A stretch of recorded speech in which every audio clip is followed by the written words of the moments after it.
Hello and welcome to episode 7 of Off the Record. We know we've said this before, but over the last few weeks it really seems like we've been getting a lot of feedback and questions from listeners, and it's kind of great and awesome for us to one, read that, but then be able to work that to this show. So go to offtherecord.fm and leave us a question or send us an email, or feel free to hit us up on Twitter as well, because it's just great to know that we are providing some information to those who are looking to get it. So to start off with some follow-up from last episode, we talked extensively about Last.fm and then transitioned that into other streaming services. Someone asked us a question about more detailed thoughts on Bandcamp, and we thought that would be pretty smart to hit up as well. So Jesse, you started using Bandcamp, I guess proactively, day one, right? Yeah, I mean, I can literally remember getting the press release when it was first going out. So I started getting bands on there from day one because I was like, the biggest thing is that was back when we had MySpace streams. I said to all the bands I was recording, I'm like, please use this player so my recording doesn't sound terrible. And people would install it on their MySpace page as an alternate player with a good quality stream. But as they added features, it just became so apparent that this was the best tool out there. Like, one of the smartest things they did was they were very early on in incorporating the Name Your Own Price tool, which, if you're not using, you're a fool, because it's oftentimes very free money for you. I sometimes question the statistics they put out, even though I think they're true, that I don't think every genre of music is getting, like, these crazy $200 downloads that people talk about. I think that might be a little bit more in the folky, indie, 35-year-olds with extra income world more than the pop-punk world. But what was always most important to me was that you get the email address of people who are enthusiastic about your music enough to download it. And that's the most priceless thing or I should say, you could actually quantify that price because you can then use statistics to analyze it, but it's the most valuable thing that you can get for staying in touch with a fan, especially after our discussion last week about how terrible Facebook is about staying in touch with fans these days. Taking those emails from Bandcamp and exporting them to your mailing list. Yeah, and from my perspective, I don't think I had ever, as a fan or a listener, I think the first time I heard of Bandcamp was with Man Overboard and Run for Cover during the Real Talk leak thing, and then I guess it was still pretty fresh at that point. Like, not many labels or bands were using it. So I don't think I conceptually really grasped what Bandcamp was until maybe later in 2010 or early 2011. And then it just started to be a really great way to stream smaller bands' music that I would never be able to find on iTunes realistically, obviously. And, certainly RDO and Spotify weren't a thing yet. It was kind of a different era. And then I knew you had talked to me a bunch about emails and all of that, and so adjusted Man Overboard, but it really became apparent to me as sort of someone who was switching up his role a little bit and then developing and working with bands in a management role, just how great Bandcamp was in terms of those things like email. It's so great to see. It's just so, the value there is kind of, it's priceless. You don't know what you're going to get from it, but you're going to get from it a lot more than you would from a service like Facebook.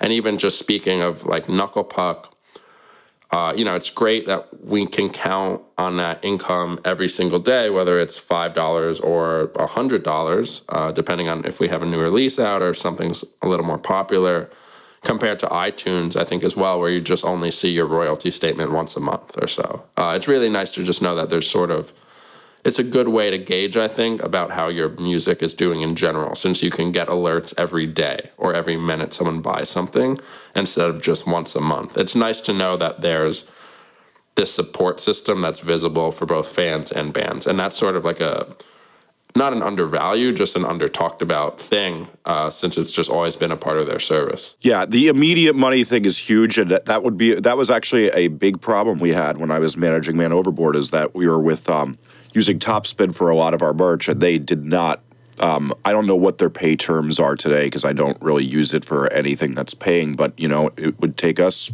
over 30 days to be paid for our main source of income, and that can be really crippling for a band that's, like, just hitting that stage where it's like, we get a lot of money, but we have a lot of things to pay for at the same time. And there's that growing pain period where that's really crucial. But I will also say what also really helped tip Bandcamp was like when they made it so that you could very easily discover other bands that you want to see, the recommendation thing that bands could put up other records they recommend for you once you're done with that. That's one of the coolest things I've ever seen, and one of the also coolest ways to just build community. Like, you know, a lot of what we did with Man Overboard with building community was putting up those Defend Pop Punk podcasts on Bandcamp, and that's where they lived pretty much exclusively aside from our website. Really, really helped us get, you know, email addresses of people who are interested in all those fads, and a community where, you know, everybody's linking into that. It's tagged with the pop punk tag. People are scrolling through, seeing that there's a podcast there, and then saying, oh, I like pop punk when they search the pop punk tag, and hearing 20 new pop punk bands they'd never, or maybe they didn't hear all of, but they're getting some new music. Yeah, and I hadn't really thought about it last week when we were talking about it, because it kind of just hit me, I guess yesterday when I was typing up our show notes. Oh, and those can be found at offtherecord.fm/tag/episodes. But, you know, Bandcamp sort of, to me, feels today what Last FM should have been. Mm-hmm.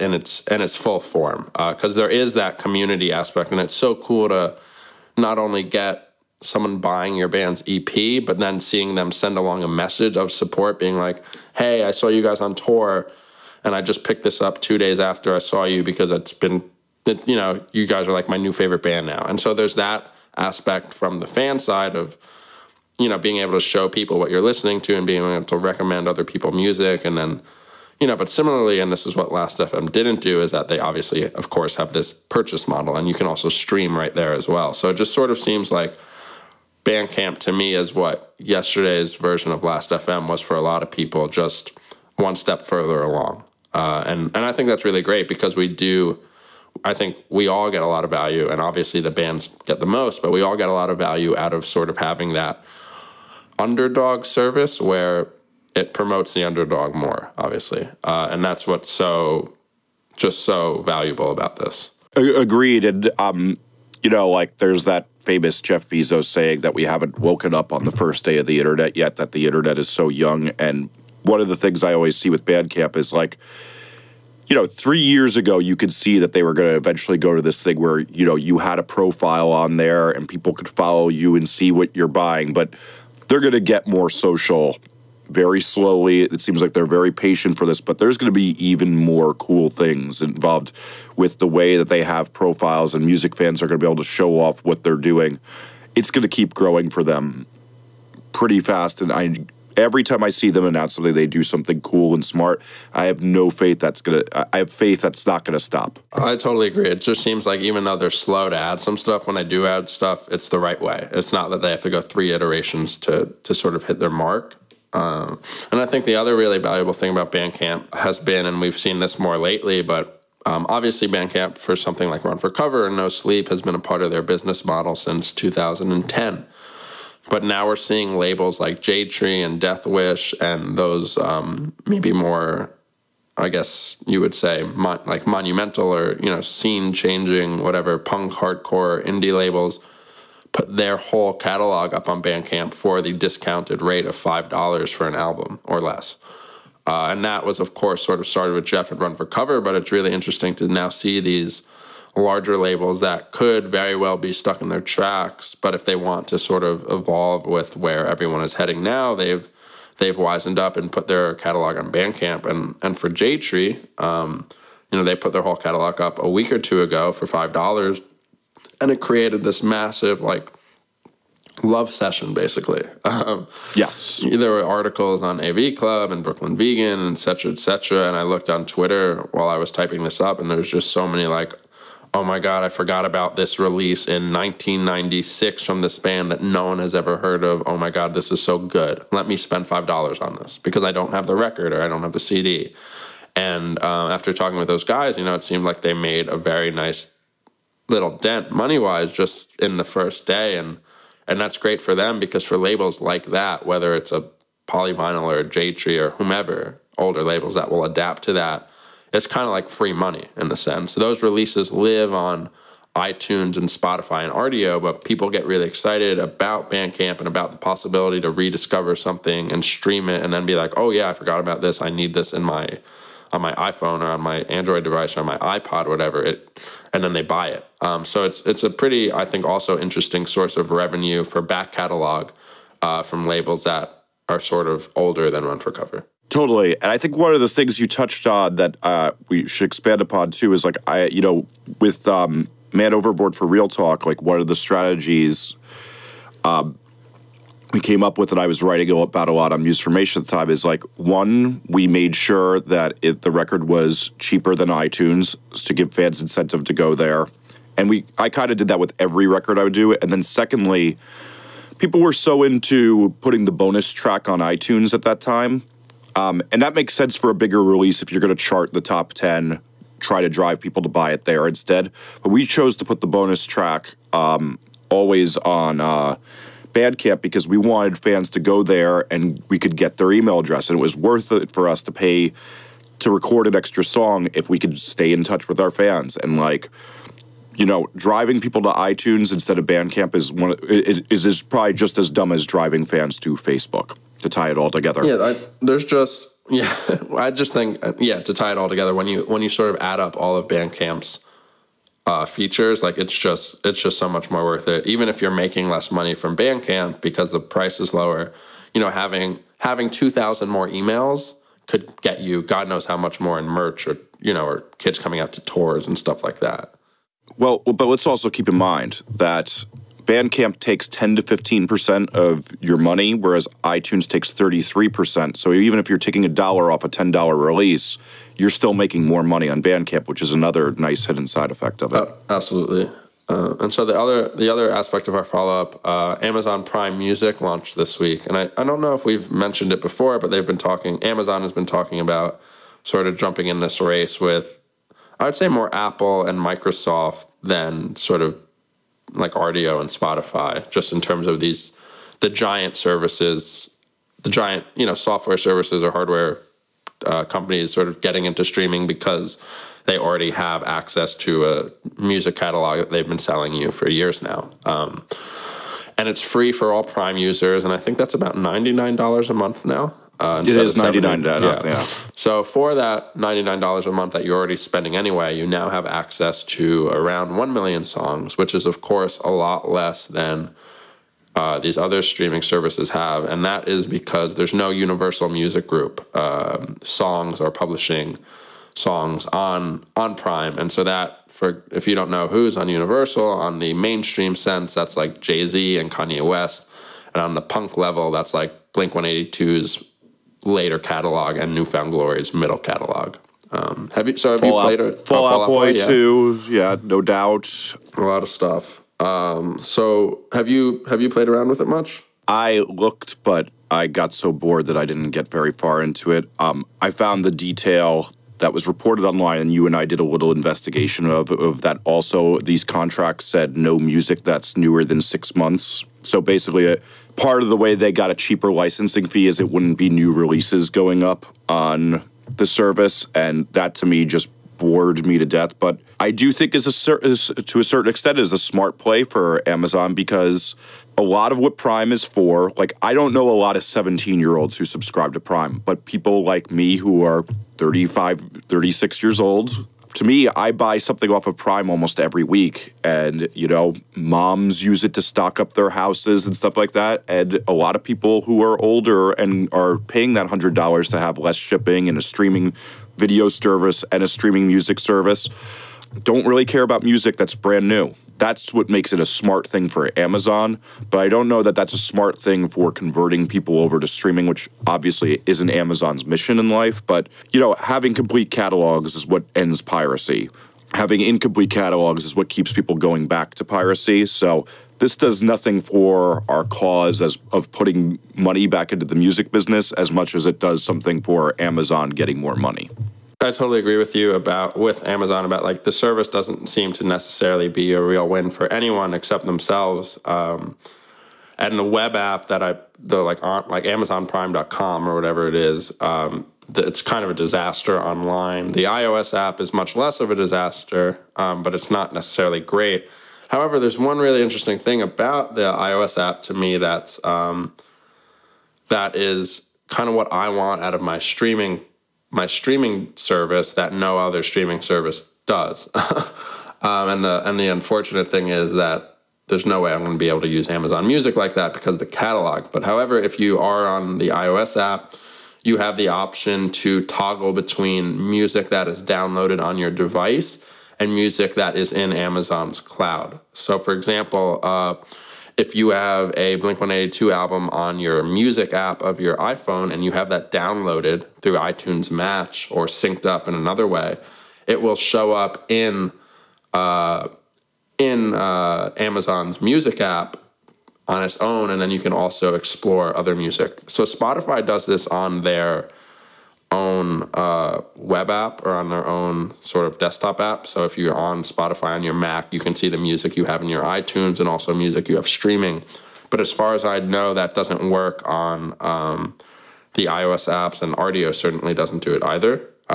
So yeah, I'm not too stoked on Amazon Prime Music, but I do hope Apple will do that with Beats, so it's easy to just stream and listen to music you actually have downloaded on your phone already. But that's sort of just a minor thing versus an actual +1 for the service, which seems to just be kind of lazy. Yeah, it's doing for Amazon what Amazon wants to do, which is be the everything store and take over being your place you go for every bit of shopping. And it's a smart move for them. I don't know that it's a smart move for mankind. Yeah, and the only other thing about this, and we will have likely follow up on it next week, is that tomorrow, and tomorrow is June 18th, that Amazon seems to be taking the wraps off of their first smartphone tomorrow, potentially. So if that's the case, we'll see how this plays into it. We don't really know either way, but we shall see. Back once again to sponsor Off the Record is our friends at Limited Run. Limited Run is an easy-to-set-up, direct-to-fan solution for labels and artists. If you want to sign up, go for it, and you'll be selling within just a few minutes, and you can take purchases either through PayPal or credit card via Stripe. Limited Run specializes in awesome features like cart limiting, digital street date solutions, and digital and physical pre-order bundles, and way more. Bad Timing Records had a very cool Knuckle Puck reissue last week, as well as a Park 10-inch, actually, that goes on sale today, and we've just been utilizing all of its services between great cart limiting, features for limited vinyl, and then also a bunch of digital street date stuff as well. Go to limitedrun.com for more, and thank you for sponsoring Off the Record. Another topic we thought might be interesting was this sort of mix of a topic that an article I read called Slacktivist, Fan Entitlement is Slowly Killing Punk, and then we realized, well, there might not be a ton to talk about on that, but then Jesse had mentioned that just yesterday he was listening to about a year-old podcast called Worst Gig Ever with Jeff Rickley, and Jeff brought up this idea that Thursday was using 15 years ago, maybe, I guess, at this point. Right. So when Full Collapse had just come out, Jeff was talking about how they said, we're going to give this 1 year to work out, or we're going to go back to college, because all of them had 1 year left of college to do it. They thought it was a little silly. If they didn't finish college after all that money, and putting it in Rutgers, student loans aren't exactly cheap. And but then that's when, if you're not old enough to remember, but the way Full Collapse really got so huge was they got played on MTV about every 15 minutes of the day. It was literally insane to see a band that sounded like that all of a sudden being one of the most played videos on MTV. Just you couldn't get away from it. So that after that, they decided, let's keep going another year. But what was also interesting is the guys who host that podcast were both in bands, Oxford Collapse and Panthers, and how even though they never got even a modicum of the success that Thursday did, they just kept doing that. Well, we'll give it another year, and then it lasts about 6 to 8 years. And I've seen that a million times with people. But part of what I wanted to discuss is I don't think that that's a smart thing to do, because even when it takes more than a year for almost anybody, aside from if you have one of those out-of-the-ordinary meteoric rises like Thursday. So if that's all you're betting on, your bet's usually going to be bad, and you have a really bad strategy. You need to realize that, a lot of this stuff is slow victories. And while you should be impatient for victories, there's definitely a thing of that. There's lots of times that you're in a phase where like, well, I don't know, like, is this success? Like, you'll be like, wow, we're playing 3,000 seat venues or 2,000 seat venues, but you're also the opening band of 4, so you're making $200 a night if you're lucky, being that opening band of 4 on that size of a tour. And it's like, so on one sense, you're doing what you want to do, and in another sense, your wallet is really bad and you're borrowing money from your girlfriend to make the rent every month. Yeah, and it's a tough... So there's a lot of different, like, scenarios in which a band might say one year. It's either like you're in college and you're just being like, oh, I'd love to be in a band. Let's see where we are in a year. And if we don't get anywhere, we'll break up. And if that's like the case, well, dude, you got to record music first. Who knows how long that's going to take? Then you have to release it. Then you have to try to book local shows. And then you have to, God, let's hope we get a booking agent. Like, the concept of a year is just kind of no time at all when you're really thinking about it from the perspective of either a newborn band or a band that is still very young. And so I would say, like, oh, like, most people don't say, we'll just give it a year. But I hear a lot of people say, we'll give it a year. And I think it's more true than not true, that year term. It's not like, oh, yeah, we'll give it 19 months or 24 months. It is like, we'll give it 12 months and we'll see where we are a year from today. And there's just... Unless you have a booking agent and you have a record label, the odds that you're going to be able to accomplish things every day at that point are just so slim. Like, I don't know, I guess Thursday were on Victory at that point, right? They were on Victory, but the interesting thing about that album and what Jeff was saying on the podcast is that record didn't hit like on day one. And like, I think, it's one of the things I talk about in Get More Fans is that, like, any band that actually breaks when they first break, with that breakthrough record, month 9 sales are a lot more important than first week sales. And sticking to it for a long time, like, Taking Back Sunday, Tell All Your Friends, when that hit, their best sales month was 9 months out.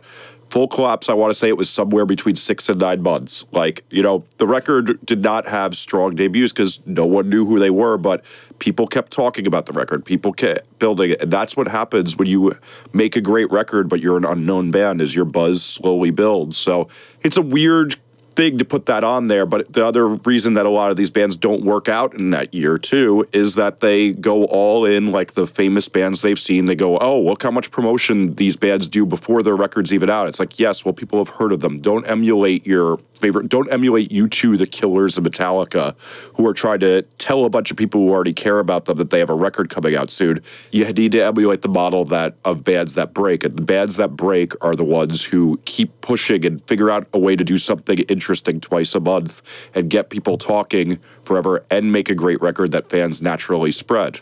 Right, and obviously now is a way different era than then, just because I don't really know what the equivalent to having an album like Full Collapse being played on MTV would be today.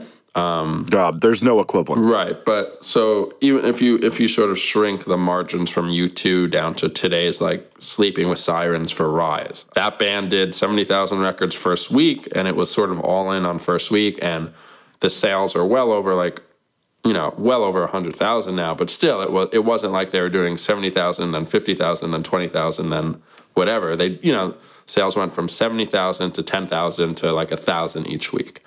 And that's all in on the front, but no band is going to be able to do that within a year, obviously, either. And that's we're also talking about a band on their 4th release, basically, at this point. And too. so I think for a band like that, where it's, God, we're brand new as a band, not brand new the band. There's way more value to me in having a steady but slow grower in terms of, that week 9 or that month 9, whatever, for sales, where it's just word is picking up. You have a cool tour that maybe not loading your pockets in, but it's a really good look. And, it may take to that 18th month to whether you can say if there's a glimmer of hope or not for your band to continue going on. But just sort of the total notion of, well, we've got 12 months to write and release something great that everyone's going to love. And then we have the remaining amount of that year to tour and we're obviously going to get great tours. It's just like nothing is really realistic about that model. And I do wonder how many bands have either like shot themselves in the foot or have never even really started because of that. I agreed. And another really interesting point I talk about in the book is like, so Guns N' Roses' Appetite for Destruction, which is the second most long-running album on the charts of all time. Like, so meaning that it stayed on the charts for the second most of any record up to Pink Floyd, Dark Side of the Moon. The first 2 singles they put out on that record did nothing. Like, the band literally had 0 sales. They put out Sweet Child of Mine nearly a year after that record's come out, and all of a sudden the record's now breaking records for sales. Macklemore, that was 5th single, was the one that hit. They had to release some of these songs 2 times for it to hit because they slowly kept building up a fan base over time, and like there was a persistence to their promotions that, I think it was that album cycle, and we're still talking about an album cycle for this record. He's still on. It was like 2.5 years deep, like at the beginning of this year, that he was putting out songs from this record, even if the record wasn't released yet. He was releasing singles in advance that would later be on that record, and they just kept slowly chipping away at that stone. And you can even see it for a band like, like I've been into Phoenix, I want to say, for like 14 years, but until they hit with that second to last record, that was another slow slog of just them slowly building up a fan base. And then they, did a multi-year album cycle of just chipping away at releasing singles and doing cool things and cool tours and cool promotions.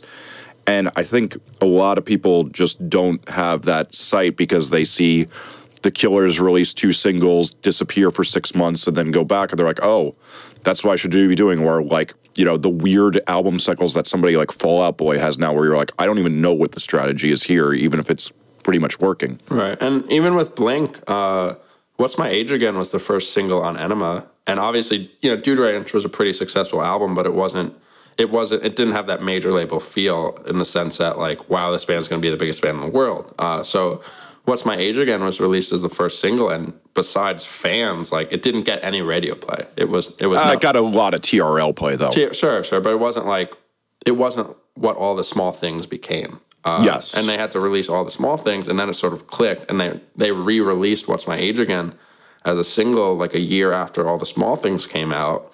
And that was, again, like another like platinum selling single. And so, yeah, sometimes things just don't work on the first try.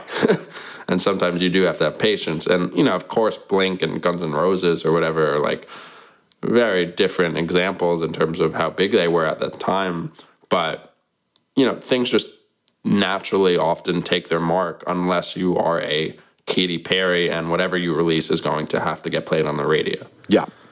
Because it's not that way for everyone. And it's not that way for everyone that, oh, you released a new song, we're going to listen on Bandcamp. Sometimes it takes that like random Tumblr post or that random feature on some website where it's like, oh, this band is cool. And it's this weird thing, and it's always this weird thing of how a band gets popular. I wanted to talk about it from the perspective of a band like Knuckle Puck, who I manage, and the band, when I started working with them, there was never a comment of we're going to give this a go for a year or then we're going to break up. But there was this conversation of like, well, we do want to see where we're at, because we're not saying we're going to break up after a year, but if it seems like truly no one has listened to us, well, then maybe we're going to try to not tour 365 days a year, but just keep writing and releasing music that we think is really quality and then hoping something picks up.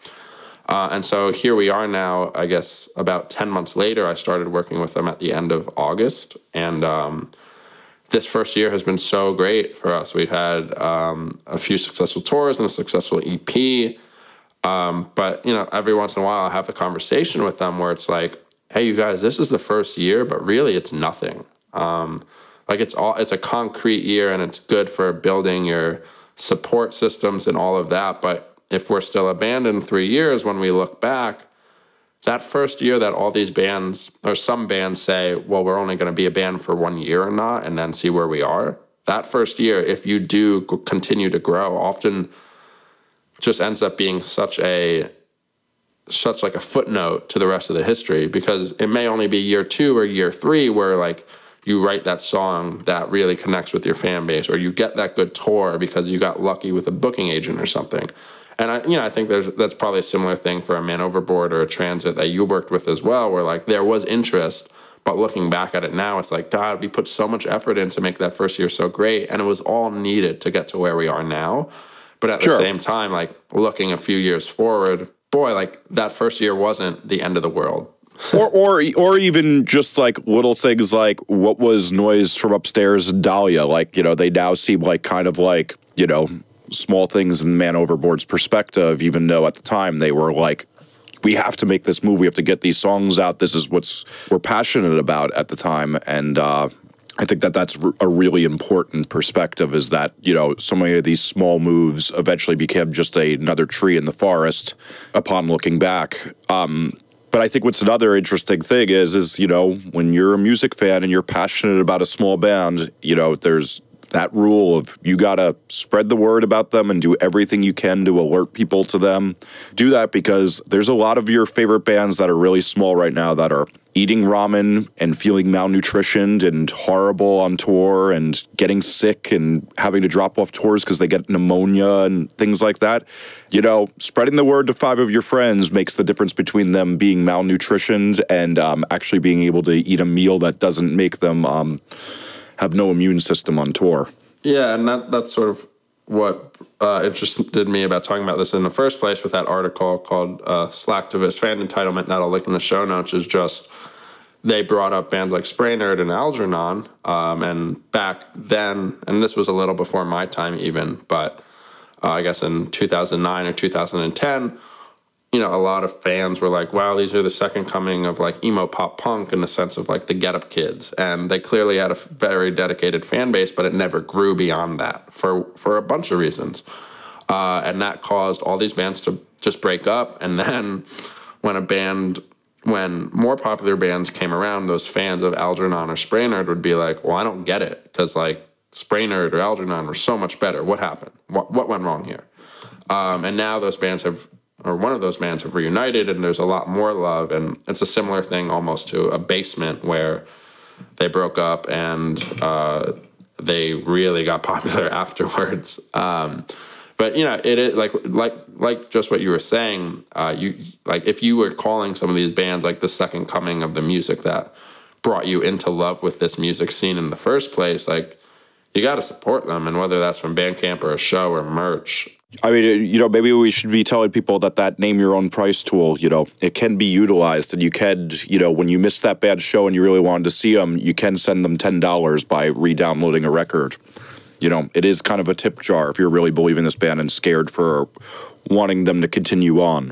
Yeah, I definitely agree. And the name your own price thing is really cool, just because just monitoring Knucklepuck's Bandcamp, sometimes I'll see $1 for a 5-song EP, but sometimes we'll see 15. Mm-hmm. It's always like when you see that 15, it's like, wow, really appreciate that guy. No idea who he is, but I really appreciate him because that stuff does make the difference, because that guy is going to come to the show too, and he might buy 2 T-shirts instead of 1. Our second sponsor this week is once again Card Included. Card Included is the only self-serve download card service around. For just a few dollars, bands and labels can secure a large amount of download cards for their vinyl or CD releases for a very, very cheap price with no sign-up necessary. So you can upload your music and maybe your album artwork for your CD or your label logo and be ready to print a PDF of your download cards in just a few minutes. Card Included can collect information to help you know where fans are, looking to see you live at. So maybe you have more fans in Columbus than Cleveland. Tour there instead. So go to cardincluded.com for more, and thank you for sponsoring Off the Record. So our last sort of topic this week is 2 things about Warped Tour. One is that Warped Tour is hanging signs this year with the saying like, you mosh, you crowd surf, you get sued, or sorry, you get hurt, we get sued, no more Warped Tour. And this was a little fitting, I think, for the conversation we had in our first episode, just about sort of PSAs at EDM festivals about deaths and all that kind of stuff. So, Jesse, did that ring true to you, I guess? Did it remind you of sort of like you got to be more careful now Yeah, I mean, we would particularly, I remember this was a big thing with stage diving when I was growing up, but what it really reminded me of, and I find like a very comical turnaround that I don't really have evidence for as much as I feel like I saw it, which is like when I was growing up and I was 12, it was like, we have to ban all aspects of skateboarding. This is the most dangerous thing. I can't believe a kid broke his leg. Oh my God, this is the end of the world. And like, like skating anywhere, like, like I'd be a 12-year-old kid getting reprimanded by the police like every 10 seconds. And they like literally started to be laws like, you're going to get arrested and put in jail. Your parents are going to pick you up from the prison cell if you skateboard anywhere in public. And it was a really, really weird time around like 1989, 90, I want to say this was. And, but now, and like every skate park closed down because no one would insure them. Now we literally see cities building skate parks.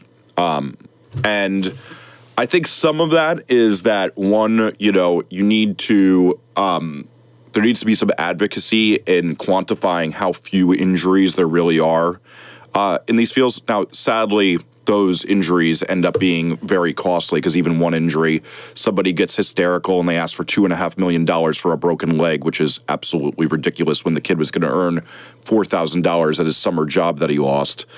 But like, secondly, I think we will hit a point, and I'm convinced some of these skate laws is that a lot of people who skated grew up to work in politics and legislatures. I know them because they're my friends, and they went, this is silly. And sadly, this is much more of an insurance company thing, and insuring concerts is not the most lucrative business. And as my one friend who works for an insurance company said, it's where they stick the guy they really don't like who's been being a pain at the office. Right. They're like, yeah, you deal with this problem that makes us barely any money, but we need to do it to bring in other things. There's a thing of that. There needs to be some advocacy to show how little of a problem this really is. There really isn't that many injuries from moshing and stage diving and things like that. I was a concert promoter for years, and I literally could say, like, we had moshing 3 nights a week in this club. And the worst, there was no hospitalization injuries, and all the real injuries were because kids got in fights with each other. Right, but to play devil's advocate, don't you think it just can take that one time? It can take that one time, but here's the thing is what the advocacy needs to happen is just the same way as that everybody's now realized that an airplane is less likely to, a commercial jet, I should say, not an airplane. A commercial jet is less likely to crash than you getting in a car accident. We realize over time through advocacy and through the media contextualizing things that how ridiculous hysteria gets. It's even the same thing with, Molly deaths, or we're still in a society where marijuana is illegal in most places, and how many deaths are there from people driving on marijuana compared to drunk driving, and yet alcohol is legal? Like, there needs to be advocacy. We're seeing this switch on marijuana. We're seeing it switch very fast, in fact. But the problem is what really needs to happen is if we want moshing, maybe Kevin Lyman needs to kick back some money to an advocacy group that can actually show this. Because the one thing I'll say too is moshing is part of the enjoyment for that. Some types of music, just as Molly's sometimes the enjoyment, so you can hear how bad Tiesto's music is, and it's not as enjoyable to have to not be able to do a part of this culture. Now, I was never really a mosher. I think I've stage dived the whole time in my life, maybe 2, and so it's not that for me, but I understand when it is for people. And what the other side of it is I'm sure we'll probably see a hit in attendance for this because some dumb jocks just want to go there to get their weird jock mosh on. And, that could decrease concert sales. And we saw that a lot with the stage diving thing is like, it's hard to say because, around 99, the economy was starting to sink, and you could never, make direct correlation with causation of this stuff. But we felt like some of the stage diving stuff we had to prevent some of the shows that I would put on really did have a hindrance on attendance. And I can't say it for certain, but no matter what, it did seem like a somewhat logical hypothesis. Right. And so I think what's sort of most interesting to me about this is that, well, one, I, of course, posted on the website. And I did make a mistake at first that I very, very quickly corrected, saying Warped Tour is enforcing this. And that's not what they're doing. They're sort of taking a stand to promote it. But what's interesting to me is that Kevin Lyman and Warped over the last few years have sort of escalated this in the sense that, like last year, bands said that they weren't allowed to say on stage, like, make a wall of death or something. And I think that was Bring Me the Horizon who said that. Like, they could not promote these things of like, I want to see the biggest fucking mosh pit possible right now, or I want to see a circle pit like it's 2003, or whatever like corny line you could come up with. Oh man, 2003, really? I don't know. You got to talk to Yellow Card about that. So I think like last year there was sort of a foot put down that bands couldn't promote these things that could get fans hurt. And that's not to say they were saying fans couldn't do it, but they just didn't want the bands promoting it. And now this year we sort of have like a sign on at least one or two stages that sort of preach like, you know, it's sort of like a slogan. It's a four line slogan, but it's a slogan nonetheless. And I think the last line that just says literally "No More Warped Tour" is kind of it's a big line, you know what I mean? It's very, I think, unlikely to happen from a possible incident that could happen unless somehow they're found liable and they have to pay millions upon millions of dollars. But it's curious to me that the language is sort of so strong. I think some of the language being strong, though, too, we could attribute to the idea that they need to say that language so that they are reduced to liability, so that if somebody does do it, they then can go, hey, you know, we told them not to do this. We very actively made strong language to say that we don't want you doing this. We are not encouraging this. And it sounds like last year telling bands to not say that was the first step in that direction. And I'm sure positive this is in reaction to what they've seen in testimony and lawsuits over moshing, is that the liability gets held because they say make a wall of death, and then somebody's playing a YouTube of what a wall of death is to a bunch of jurors who don't understand these things, and I'm sure it's the worst episode of Law & Order ever made. Right, because you're literally hearing someone say, make a wall of death.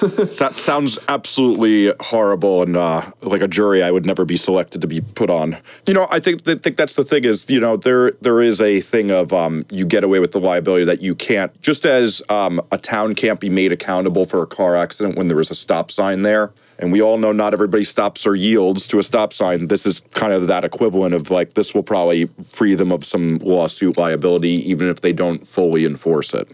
So I think then the last thing we wanted to talk about this week was a website called Wandering Sound yesterday posted an article titled Warped Tour's Women Problem. And so I think everyone should read the article, whether you end up agreeing with it or not, or wanting to talk about it or not. But I think it's a worthwhile read for people. And so some of the basic statistics about it before we get into the conversation are that they listed were only 20% of the 120 plus acts include at least one female.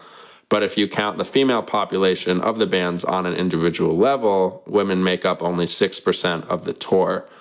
And there are some more points like on alternative press, in the past 3 years, only 5 women have been on the cover, and 2 out of 5 of those have been Hayley Williams. So there's really only been like 4 women on the cover in the last 3 years, individuals. And so the whole piece sort of goes through their thoughts on women in both punk and Warped Tour.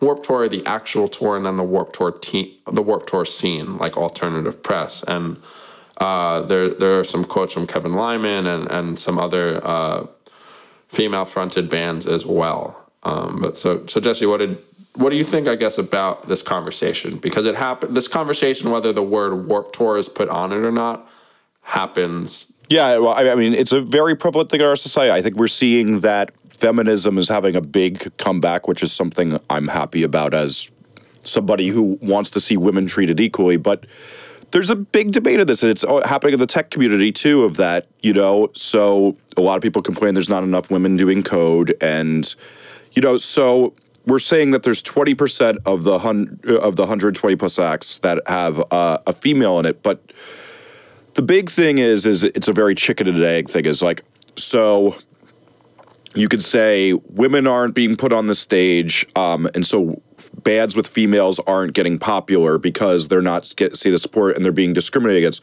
Or you could take it that the other way, that there's not enough females in the scene who are being creators versus females who are just being part of the audience. And that's a really interesting thing because, like, you know, how do you encourage more females to get into it? This is a genre that has a lot of girls who listen to the music and, you know, yet they feel discouraged. Like, I see it in my profession of record producers of that, like, you know, I want to encourage girls to get into this, and I'm much more likely to take on a female intern because I would know that our studio is a good environment for women, whereas I've been in other studios where it's a disgusting sexist environment. But do you then start getting into affirmative action and just start gratuitously putting more women on, even though those bands aren't necessarily better? Like, so, for example, a great thing with this is I was out to dinner with a friend this weekend, and he works at a very esteemed news show. And there was an article posted about how little of a female population this news show had. And now the hiring has been predominantly female, even when there's better male applicants, in his opinion. And he says that the workforce has kind of gotten degraded by that affirmative action, and that they're having a lot more trouble with work because the less deserved candidate didn't always get the job. And this seems to be a universal truth within that thing, and we could argue that this is an ingrained sexism, but I would also hesitate to say that when the females at the job are starting to agree with this, that it's probably a bit of a problem. So this is a very slippery slope. I think just sadly the way Kevin Lyman responded to it was absolutely idiotic. Right. Yeah, and so the quotes were kind of frustrating, I think. And that's sort of the worst part about the article, and I think it takes away from the article as well. And the one thing I want to say before we jump further into it, to comment on what you said, is that, you know, I absolutely agree that it's not like there are 90% of guys listening to this music and only 10% of girls. You know, I think probably, like, as time goes on, even with Property Zack, a larger percentage of our, you know, readers are more and more female based, and maybe eventually that will overtake the male population. Like, it's fair. It's not cool or it's not cool. It's just what it is. You know, I think you would be hard pressed to find many bands in our scene that have a truly predominant male fan base. And sure, like, some bands, like, I guess All Time Low, may skew that one side or the other, but I'd say when you just sort of average everything out, it's, you know, it's pretty even, if not just a little bit one way or the other. And I think that's great. Like, it's not like the music itself is unfriendly to women listeners unless you push into, like, an Attila falling in reverse, not Crown the Empire, but Capture the Crown kind of world. And that music is just disgusting for its own self. But, you know, luckily that's not what most of these bands in our scene are.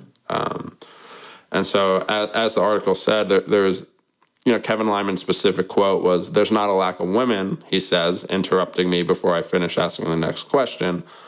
If you got 20 bands that have women in them out of 120 bands, that's 1/6 of the bands. And the interviewer asked if he thinks that's okay, and Lyman responded with, "That's absolutely okay." And I don't really know. I think a lot of the comments I saw about this article, I think, unfortunately, just commented about the Kevin Lyman part. And to me, the whole article should sort of be a discussion of, well, is there a problem, rather than Kevin Lyman seems misguided or sexist or, like, not advocating for women or whatever.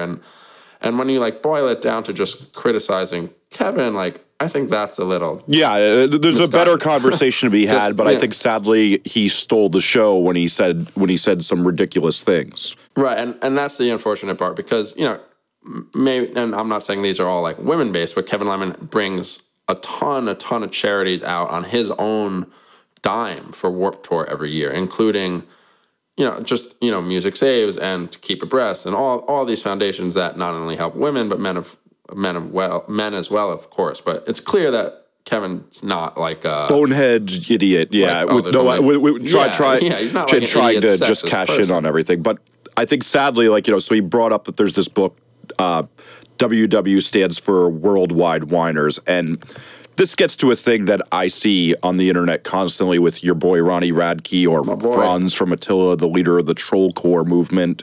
When these people get into it's just haters or it's just whiners for any criticism they receive, they're the losers. Because so this book Kevin Lyman cites has been out for 7 years. It has one Amazon review that's a 4-star. Like this culture is pathetic and not educated at all when you just blame haters for things. We're going to see criticism. It should be a dialogue, but there should be more to the dialogue than just, I don't want to respond to you. You're just hating on me for the sake of it. While there's really dumb internet comments and, you know, the comments on your website sometimes, especially when I write for it, I can just, you know, blow my brains out trying to read them and take them seriously. But I take the time to educate my audience as to facts and reasoning behind my decisions every single time I do it. And if you're not capable of that, I actually don't think you're very capable of a form. And I say this, I'm somebody who respects Kevin Lyman immensely and think he's actually a very intelligent person, but that doesn't mean I think he's without a flaw. And I think handling things where you just blame the haters or the whiners on the internet instead of coming up with a valid response and reconsidering yourself, like, I've gotten to be a better person because I grew up on the internet, and for the last 19 years of my life, I've been having to defend my views on things, and it's made me a better person. And I think if you can't do that and you can only reduce it to haters, you've lost, and you've lost one of the best parts of the internet, which is self-evaluation through a crowd think. And if you can't defend that, I don't think you deserve a forum. I totally agree. And we, like, in my perspective of Property Zack, like, you know, it's predominantly my opinion because my name is on the website. But, you know, that doesn't mean I'm blocked out to things. Lest the kids think it's Zack from Man Overboard. One every month. Yeah, like just the other day, actually, a singer from a band that currently has an album that's doing really well this year emailed me and he said, hey, like, I know we've talked openly before, and so that makes me comfortable being able to contact you about some problems I have with the website. And I really respected that, and I really appreciated it, because often when you have a strong voice on the internet or in the music world, people that disagree with you, I think, will find the need to just talk over you in a way that you can't have a conversation back. So it'll be more of a thing where on the website, I will post my opinion, and instead of someone saying, hey, why do you think this? Or maybe you should look at it this way, they'll say, no, you're wrong, you're dumb, I'm never looking at your website again, you're a piece of shit. And, you know, that happens every day. But, and that happens with bands too, unfortunately, and relationships get ruined. But what I was really respectful of this singer of this band, he approached me and he said, hey, I'd rather have a conversation with you instead of just saying why I think your website's wrong and I don't want to work with you anymore. And, you know, and he was like, it's a hard conversation, but I'd like to have it with you. And my response was, well, hard conversations are the only ones that really evoke change. Because at the end of the day, if Kevin Lyman walked away from that interview and walked away from reading this piece yesterday, and he only got pissed off instead of saying, hey, maybe I shouldn't think about this anymore. But instead now, hopefully he read it and he said, you know what, I'm going to take this into consideration. There's a lot of feedback. Like, let me look at this for next year's Warped Tour. That's the winning outcome, right? Even if he sounded like a little weird in this interview, at the end of the day, next year, if Warped Tour has 6 to 10% of females, or there's more like women employed, or there's more activism, or there's more charity, whatever the change could be, like, that's a win, and that's okay, and that's great. Like, that should be the ultimate desired outcome, not someone shit-talking Kevin Lyman because he was taken off guard because Kevin Lyman has, you know, built a business over 20 years, and none of us can even really fathom what that dude has to do every day. And so, yeah, I clearly think some of the comments, especially the one about the book, were just off base. But I think Kevin Lyman has always been proactive enough, and that's why the tour has survived for so long, to change when he realizes change is needed, or to at least try things differently. And so I really wouldn't be surprised next year if we saw some slight but noticeable changes of a Warped Tour lineup or stage or things like that, right? Yes, and I want to even take the point that you made, like, about artists with this, is like, criticism is really tough when you've poured yourself so into it, and, like, you know, like, one of the worst things is, like, you're reading reviews for people who aren't really creators, and they have no idea about creators. Like half the time, people aren't involved in music, so shitting on something seems very easy. But, you know, as somebody who's put out, you know, literally over 1,000 records with my name on it, I've had to sit and take some really bad blows in reality, and which pushed me to become better at what I've done. Like when North Star's This Thing Loaded came out like over 10 years ago now, it was like that thing of, there was a lot of reviews that really trashed my production. And while I could sit there and I could go, well, I didn't have enough time to make a record as tight as I wanted to with the way that band was at the time, I had to take it in strides. I had to say, you know what, how do I prevent this from ever happening again? It promoted a big evaluation of me, and no record I ever did after that, again, ever had those same flaws that that record had, because I went, this isn't acceptable. People are blaming me as the problem, and in all honesty, I was the problem. I didn't have my head on straight. It was very early in my career, and it did the best thing for me to read punknews.org comments, which sounds ridiculous since it's the cesspool of the internet, but like, it was a great evaluation, and it got me where I am today. And like, without that, I don't know if I would have grown as fast.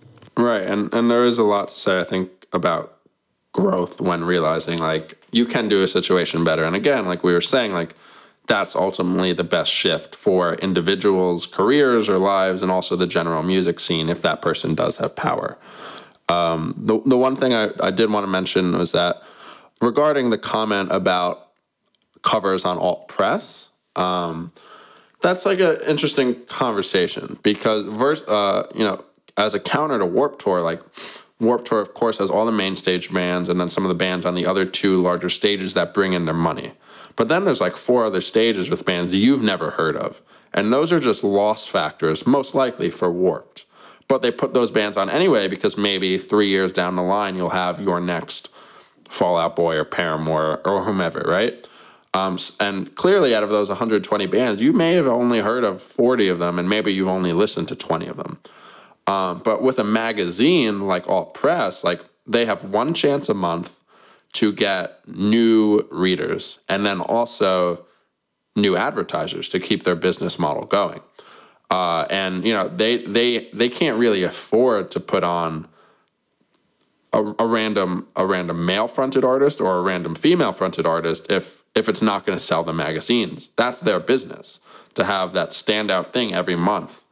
And, you know, I don't know if there should have been a conversation with, or if there has been a conversation within their offices to have more female-fronted or just female-membered bands on the cover. But, you know, I have a colleague who has worked with Alt Press and for years now, and, you know, some of covers with really large male-fronted rock bands just bomb. Like, I think Scott Heisel has publicly said that the covers with Against Me before Laura Jane Grace's